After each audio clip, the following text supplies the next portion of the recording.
soy el fuego que...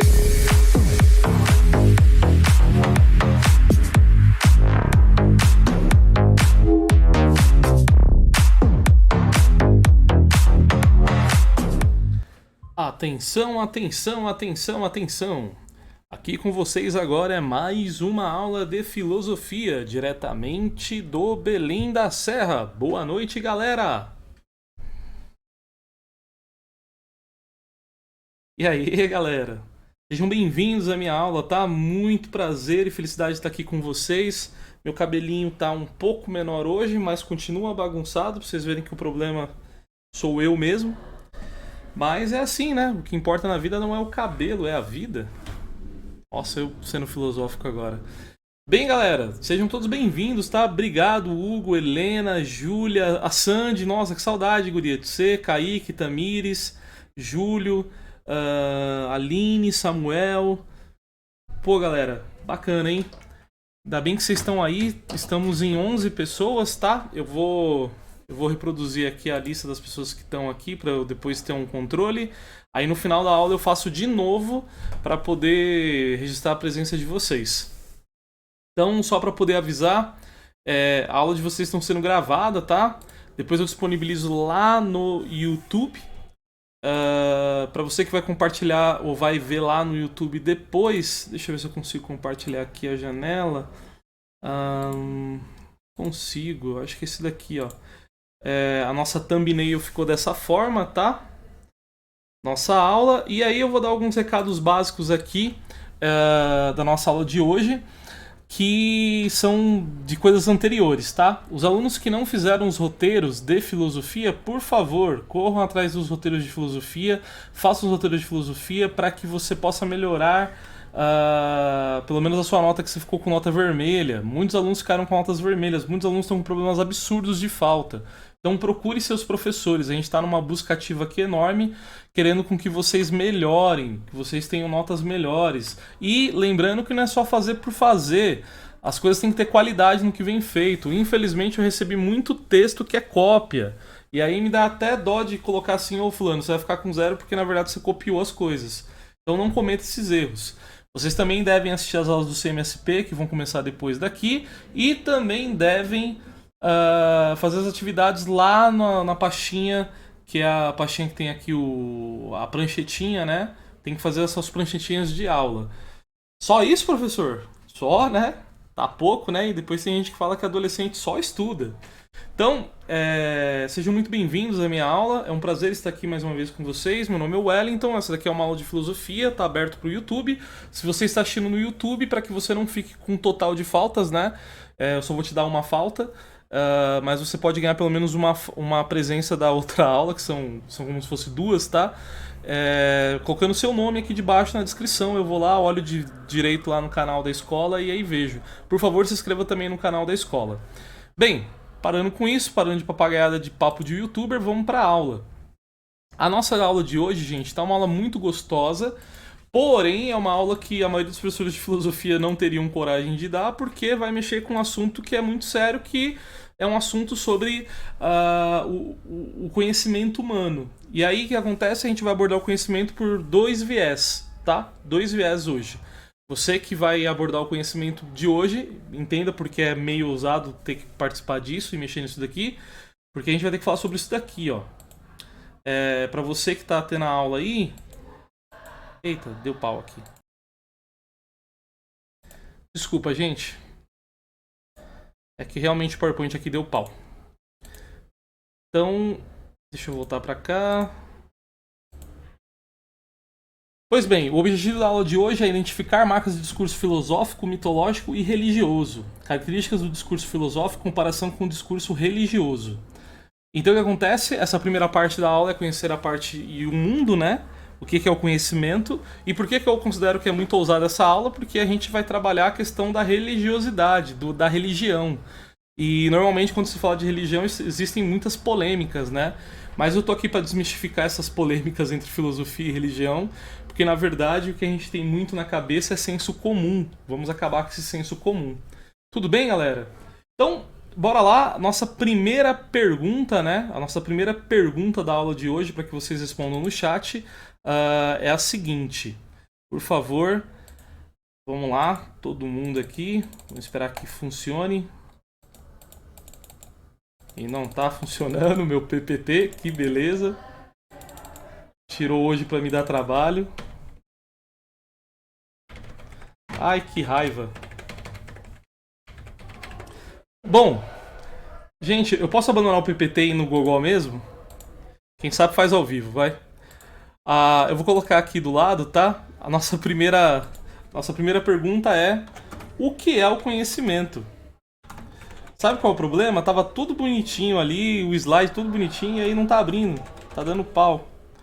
O que é conhecimento? Quem poderia explicar ou deduzir ou escrever alguma coisa aí no chat? Ou, provavelmente, por favor, se quiser vir aqui online, ao vivo, conversar com a gente, por favor, fale sim, e aí eu chamo a pessoa. O que é conhecimento? 10 segundinhos, 15 segundinhos, 20 segundinhos, pode falar aí o que você acha do seu senso comum, ou se você já estudou, já gabaritou, manda aí pra gente no chat. Beleza? A primeira pergunta aí para eu poder computar a participação de vocês. O que é conhecimento? Vamos lá, gente. Não me deixem aqui sozinho, falando. Que eu já não quero sofrer de esquizofrenia.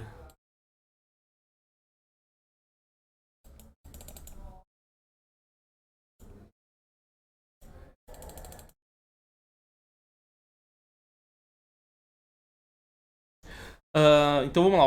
O Júlio César respondeu assim: saber um pouco de tudo, ou até saber de tudo. Conhecimento, então, para você, Júlio César, tem a ver com sabedoria. Ah,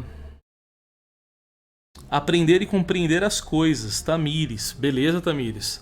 Helena, é aquilo que você adquire com o tempo. Pois é, Helena. Às vezes nem com o tempo as pessoas adquirem, né? Mas é válido também. Creio que seja aprender a entender sobre diversos pontos distintos, colocar em prática, auxiliar as pessoas com base no que se sabe. Beleza, foi até além, né, Júlia? Samuel, o ato ou efeito de conhecer. Essa é uma típica referência do dicionário. Muito boa, Samuel. Obrigado, hein? Pois é, alunos. Conhecimento eu acho que é muito importante para que a gente considere e comece a nossa aula de hoje, porque a nossa aula de hoje é um link com a última aula que a gente estava falando lá sobre Hamlet, né? Conhecer a si mesmo é uma problemática. E aí a questão é, mas professor, Hamlet passa o livro inteiro para poder se entender, e aí quando ele se entende acontece uma baita de uma tragédia? Basicamente é isso mesmo. Porque o que ele quer demonstrar é que à medida que a gente vai se conhecendo, a gente percebe que a vida vai ficando mais angustiante, mais difícil. Mas professor, isso é ruim. Então, então. A gente vai dividir o mundo aqui em dois tipos de pessoas. Eu vou falar de maneira muito genérica e é só um entendimento aqui. Mas a gente tem que lembrar que a constituição humana, né, segundo os antigos gregos, era entre corpo e alma, né? Algumas pessoas realmente não se importam nem um pouco com a questão do conhecimento, com o pensar, com o aprender, com a lição, com a reflexão, porque para eles é mais fácil seguir aquilo que o corpo pede, os seus instintos, né, a sua vontade. Mas, o que acontece? Todo ser humano tem uma coisa além do corpo, né, que os antigos gregos chamam de alma, que é o que os psicólogos estudam, né? A psicologia, a psique, ela estuda o comportamento humano, a alma, o que é você, a sua manifestação. Não acredite que alma é tipo que nem aqueles fantasminha do Gasparzinho, ou o Ki do Dragon Ball, ou o Shi do Naruto, tem nada a ver com isso não. Para os gregos antigos, a alma é o que você é, o que você representa. Toda vez que você vende sua alma pro diabo, nas literaturas medievais, você está dizendo que você está vendendo a sua consciência, aquilo que você conhece de si mesmo.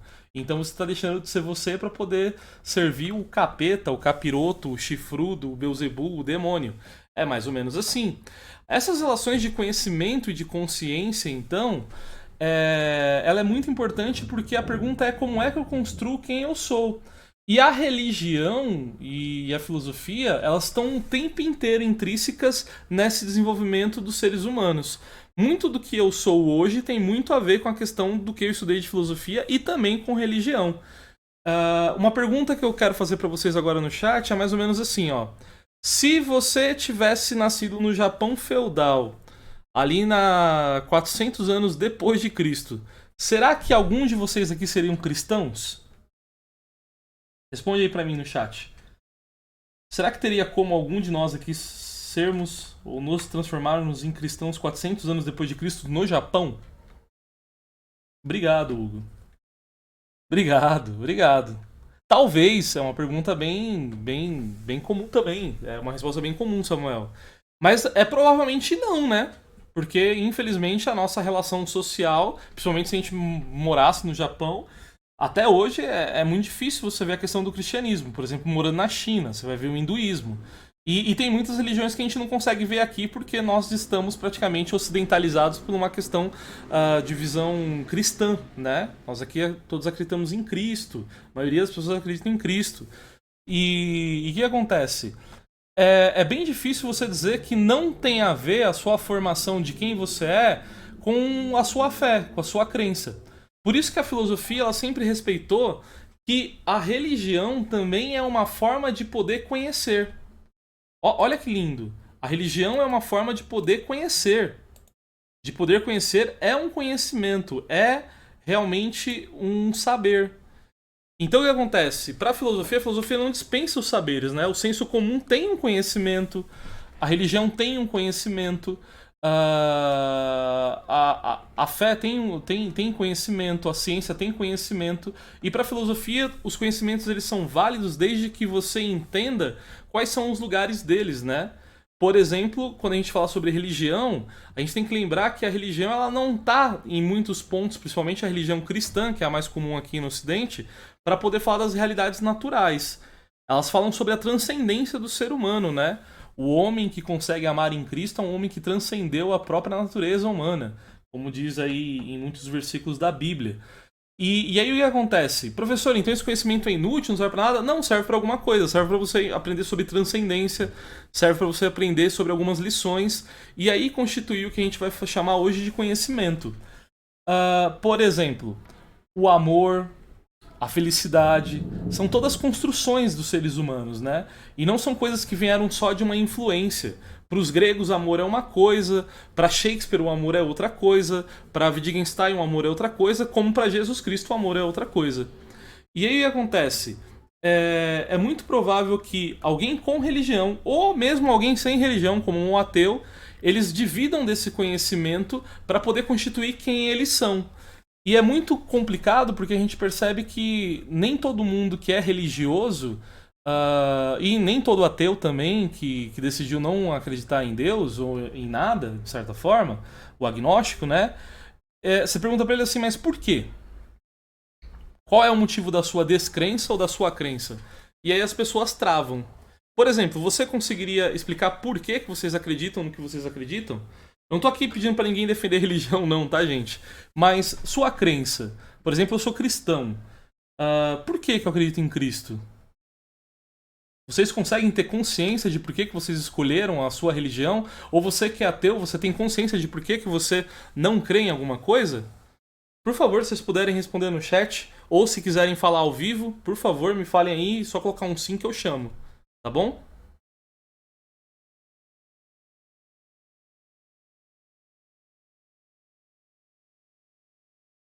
Eu sei que é uma pergunta muito extensa, né? Que a gente precisa de mais tempo, mas reflita.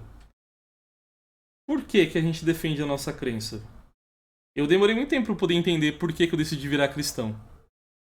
Vocês conseguem responder? Por que vocês decidiram seguir o caminho de Cristo? Júlio César, porque eu sou Maria vai com as outras. Bom, sincero, Júlio. Tem muita gente que faz isso. Tá na igreja e não sabe por quê. Assim, professor, as pessoas acreditam no que quiserem. E sim, elas têm direito de acreditar no que quiserem. Mas se por acaso não tem fundamento a crença deles, pra eles mesmo, não que tenha que provar pra gente alguma coisa. Mas o que acontece quando alguém não tem fundamento pra si mesmo? Será que é válido essa crença? Porque o que é acreditar se não saber no que acredita, né? Fatores de convivência. Você acha, por exemplo, que você acredita em Deus, então, Hugo, pela questão de você ter convivido com a sua família? Respondam sim, seria muito bacana se alguém pudesse vir falar aqui de maneira formal.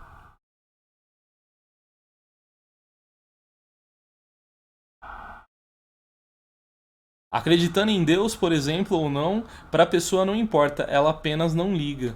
Então, e é complicado, né, Helena? Porque a gente percebe que a crença e a descrença, elas são cheias de significados.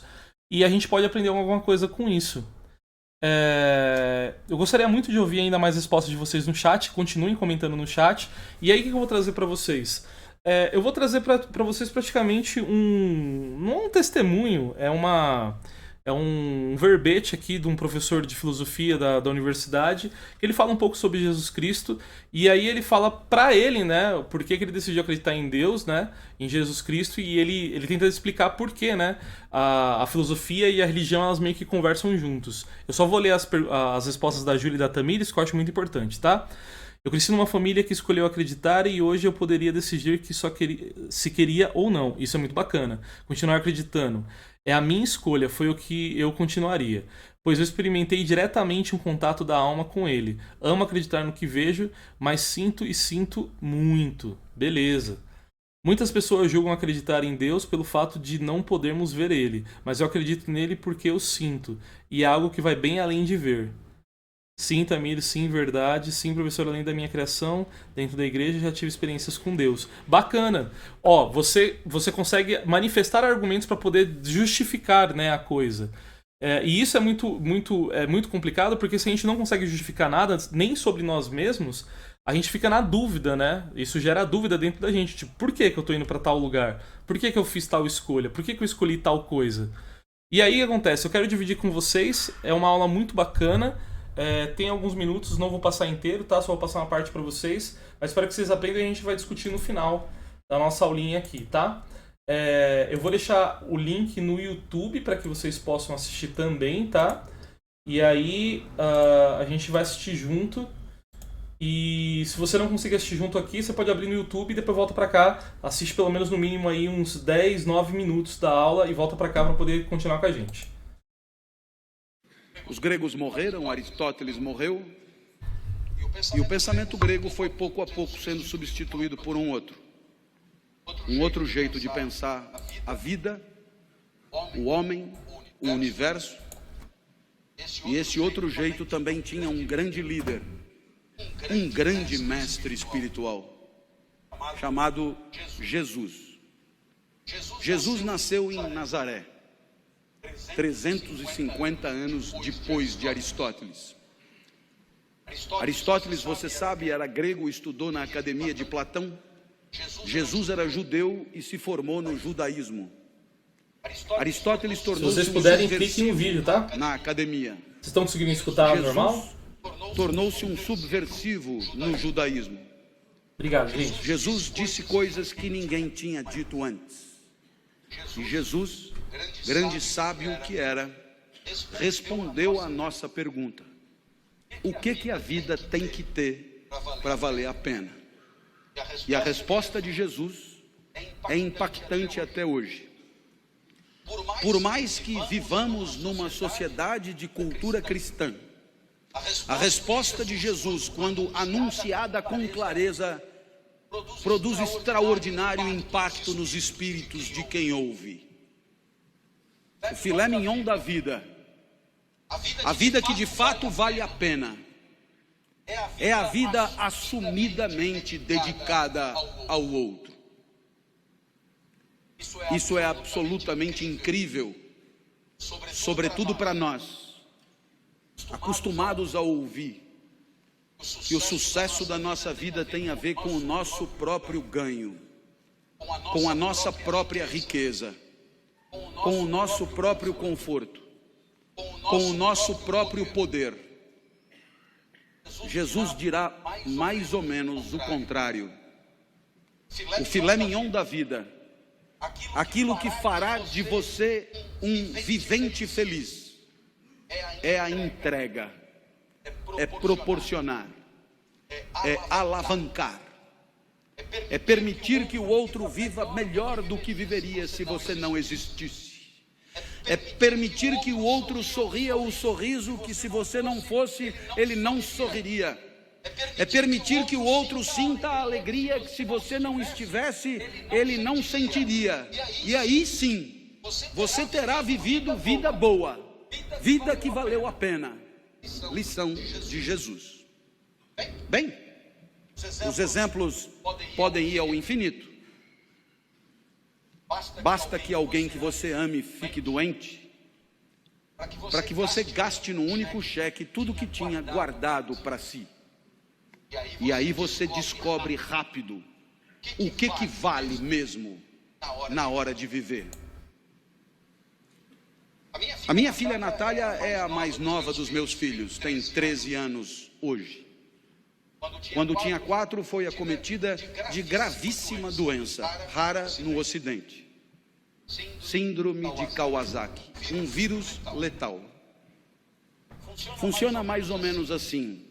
Esse vírus só aparece em crianças de 4 a 6 anos. Esse vírus, se desincubar, mata a criança na hora. Mas tem uma vantagem. Se ele não desincubar por 2 anos, ele acaba morrendo. E a criança está definitivamente curada. 2 anos só. 2 anos esperando. Eu olhava para minha filha na UTI e eu me dizia, por que não troca? Eu fico no lugar. A vantagem é óbvia. Eu fico aqui e a criança fica livre disso. Como não estava dando certo, eu fiz proposta irrecusável. Pegue 20 crianças com isso. Ponha os 20 bichos em mim. E liberte as 20 crianças. Agora a vantagem é mais do que óbvia. Não esqueça de pôr a minha filha no meio.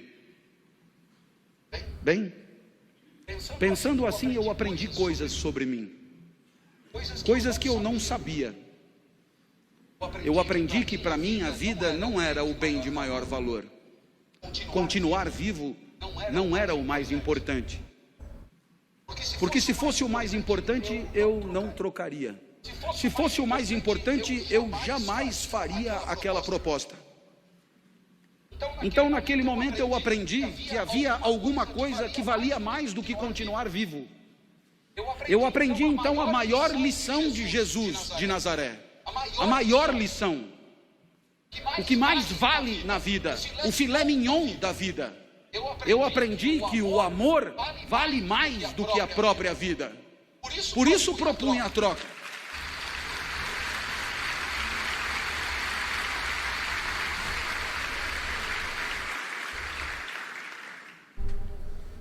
Mas é claro que por onde você andar, você encontrará o mesmo fenômeno. Pessoas desesperadas lutando para diminuir o sofrimento de quem sofre. Na Boate Kiss em Santa Maria, nos desmoronamentos em Petrópolis e Teresópolis, nos incêndios. Até aqui é suficiente, gente. Deixa eu parar de compartilhar aqui. Esse é o professor Clóvis de Barros, tá? Ele deu aula durante muito tempo no Mackenzie, na PUC, na USP. E ele veio trazer praticamente uma das lições onde existe uma construção da interpretação do que é o amor para Jesus Cristo. E aí olha que engraçado. O que possibilita, conforme seu cérebro e o meu, de entender essa lição, é a capacidade que você tem da sua consciência de poder entender esse significado das palavras que ele disse.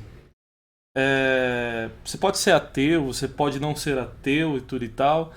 Isso muito interessa, porque dentro do discurso religioso tem alguma coisa muito mais do que a própria questão do religare, né? Dos rituais.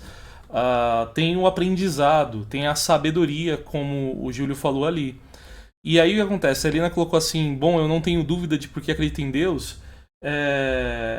A gente, em alguns determinados momentos, a gente pode achar que a gente não tem dúvida, mas em outros momentos a gente também, a cada momento que se vê, né, principalmente dentro da questão do cristianismo e olha para a questão do amor, a gente o tempo inteiro está se questionando sobre para onde que deve ir essa questão do amor. E aí Jesus Cristo tenta responder para a gente, mas isso depende muito da leitura das pessoas, da interpretação que eles tiveram através da Bíblia e da história de Jesus Cristo, sobre que essa mania ou essa vontade de poder viver para o outro, em prol do outro, pelo outro, pela humanidade, é aquilo que o cristão ele mais queria. E aí o que a gente tem? A gente tem cristãos que às vezes não se importam muito com a vida das pessoas. Para falar a verdade, são só egoístas que se importam com a própria vida e não se importam nada com ninguém e não dedicariam nada para ninguém e vivem longe do amor.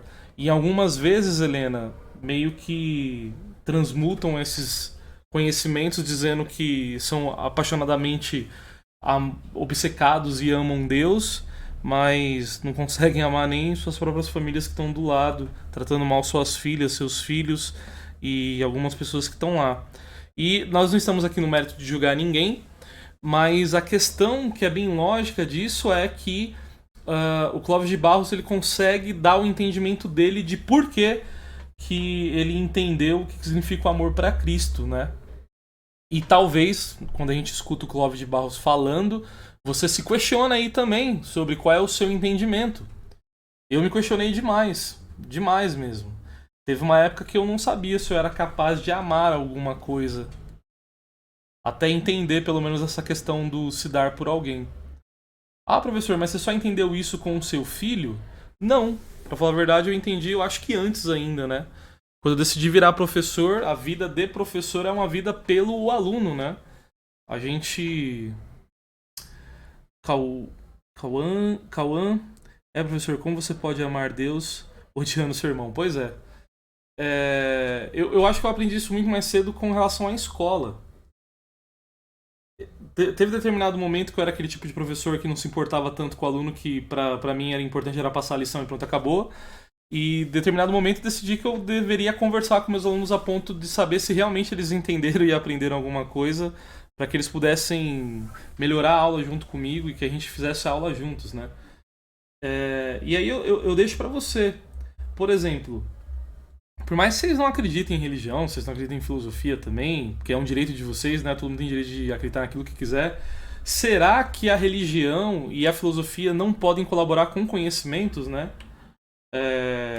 A gente percebe que não necessariamente eu preciso ser religioso para poder amar, né? Os ateus também amam, as pessoas também amam, por mais que elas não tenham determinada religião que nem a sua.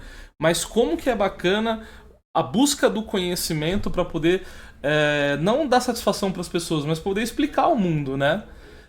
Quando eu vejo o Clóvis de Barros falando, para mim fica muito claro. Realmente, vai existir momentos onde eu vou perceber que talvez a minha vida não seja tão importante, que dedicar a vida por algo é muito mais importante do que eu ficar agindo dentro do meu próprio egoísmo. Então,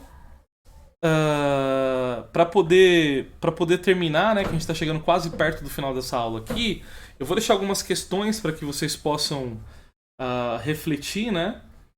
E aí vocês respondam aí para vocês mesmos, né? Sobre será se vocês têm ou não capacidade para isso. A primeira delas é sobre o conhecimento do amor.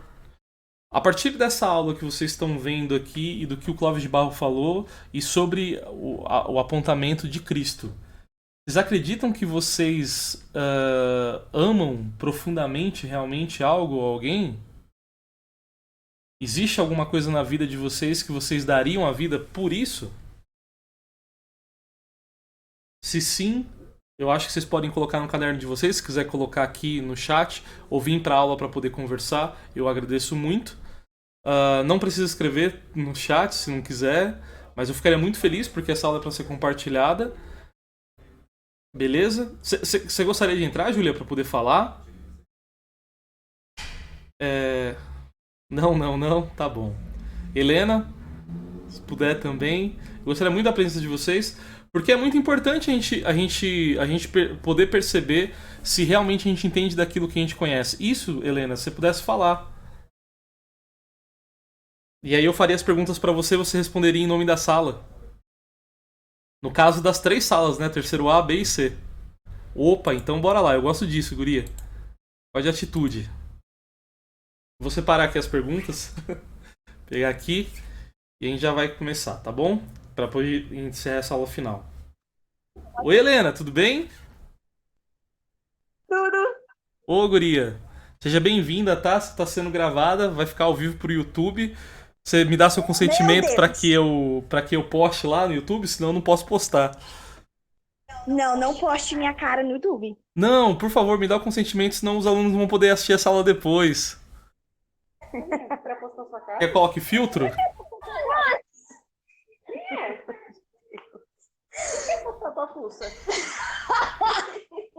Pode começar, professor. Ô, Helena, então, como a gente está falando sobre conhecimento, Helena, você pode responder 3 perguntas para mim?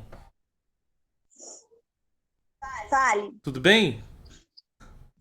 Tu. Então, bora lá. A primeira pergunta é, Helena, por que que pro ignorante é melhor que ele não é melhor que ele não busque conhecer as coisas? Por que que a maioria das pessoas que são ignorantes, elas se acostumam à preguiça e às coisas fáceis? Porque pra ela é do jeito dela, ela não quer saber de outro jeito. Pro ignorante. Você não tem conhecimento, Helena. O governo quer o povo burro. Mas não é o governo. Ela não tá com É sua mãe, É a minha Helena? mãe falando. É. Fala pra ela parabéns pela participação na aula. Muito obrigado. E normalmente pode ser que seja isso mesmo. Que as pessoas, que alguém não queira que alguém saiba das coisas, né? Sim. Você acha que é uma forma de controle manter as pessoas burras, Helena? Não. Porque é assim. Todo mundo tem o direito de ter um conhecimento básico, né? Pelo menos. Sim. Eu não acho que todo mundo deveria ser escravo de uma coisa só, entendeu? Tipo, você sai da escola ou você simplesmente é puxado, né? Empurrado. E aí, chega no terceiro ano, a pessoa não sabe nem ler. Aí o governo só, epa, tá legal, ele vai trabalhar pra mim, então não tem problema, ele vai aprender, não tô nem aí, acabou. Mas será que algumas empresas não se beneficiam disso, Helena? Um funcionário barato? Oi? Sim, eu acho que eles se beneficiam, sim. E aí o que acontece? E por que é tão difícil então conhecer as coisas? Por que a maioria das pessoas tem preconceito ou tratam. Algumas vezes essas pessoas elas são ignoradas. Por exemplo, os nerds. Você já deve ter sido zoado dentro da sua sala por ser nerd ou por querer buscar conhecimento. Por que a maioria das pessoas que buscam conhecimento elas são sempre excluídas dessa sociedade? Porque essas pessoas, elas têm uma visão diferente das outras, elas querem saber, elas querem conhecer. Então elas são vistas como tipo, nossa, ele sabe, uau, ele é nerdão, nossa, como ele é feio, nossa, como ele é esquisito. Não, ele não é esquisito, ele só é um cara super da hora, super interessante, que gosta de aprender e saber das coisas. Eu não acho isso errado. Mas tem gente que Eu acha, acho isso né? da hora. Eu gostaria de ser nerd. Tu é, rapaz. Você é muito participativa, graças a Deus, tá aqui. Ah, tô longe de ser nerd, professor. Mas você tá nesse processo da angústia do conhecimento, de ter que se definir pra onde que você vai ir sobre você? Você já tá aprendendo a se conhecer melhor, Helena? Ou você acha que ainda falta muito? Falta bastante ainda, eu ainda sei só um pouquinho. Não sei até onde vai minha cabeça, né? Então, até onde vai minha capacidade de aprendizado. E Helena, a última pergunta pra gente poder estar encerrando aqui, você acredita que o fato da gente poder estar aberto para poder conhecer sobre tudo, sobre outras religiões, sobre filosofia, sobre matemática, sobre ciência, sobre química, sobre português, sobre livros, cinema, arte e seriados, são maneiras de poder melhorar pra gente descobrir quem a gente é? Sim, Por quê? porque... Pensa. Ah, eu não entendi. Pode repetir, por favor? Tipo, como... Quanto mais conhecimento a gente tiver, a gente pode se conhecer melhor. Foi o que você acabou de responder. Por quê? Sim. Por que o conhecimento ajuda a nos conhecer?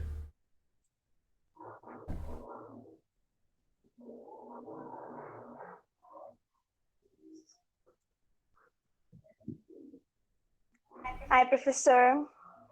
Por exemplo, você tem algum sonho na vida, Helena, que você queira muito cumprir, por exemplo, com relação a uma carreira?